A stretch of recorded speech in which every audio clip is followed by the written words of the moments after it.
These are single moms, college students, people working to make it paycheck to paycheck, and it's hurtful. More than a dozen Northeast Ohio caregivers hired to take care of people with developmental disabilities are accusing their former employer of broken promises for suddenly shutting down without paying them the thousands of dollars they owed.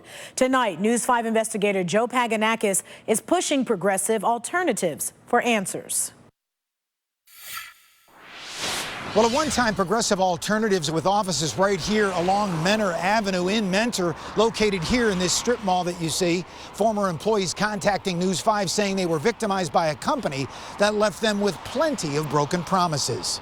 They knew there was no money in their bank accounts, even though he signed the checks. Former Progressive Alternatives employees gathering outside the company's Ashtabula offices, holding paychecks they say lead to an empty bank account after Progressive Alternatives shut down a couple of weeks ago. I was very shocked because you're supposed to be able to trust your employer. But it's not just paychecks. Former employees say the company owes them mileage checks, was taking Social Security out of their pay, but not sending it in. Heather Weatherby says she was ordered to court after the company was deducting child support from her check, but not paying it into the system. Because I was going to be looking at jail time, losing my license, losing everything because they took my child support money. I think it's just a case of greed.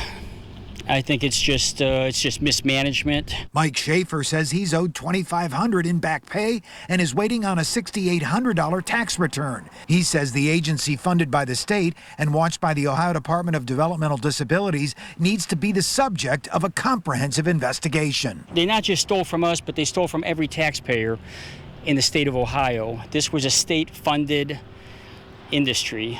There's just no excuse, no explanation. My message would be to be honest, come forward. If you're not going to pay us, at least let us know. And these unpaid caregivers say this case has also hurt the developmentally disabled clients they were forced to leave behind, many of them now being taken care of by Ashtabula County. We are such good employees that we would have stayed. We would have worked for our clients for free. And I spoke with one of the owners of Progressive Alternatives just a few hours ago. He says he vows to reach out to the former employees to get them the paychecks that they deserve in the coming weeks.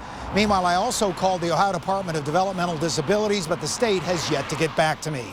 Reporting here in Mentor, I'm 5 on your side investigator Joe Paganakis.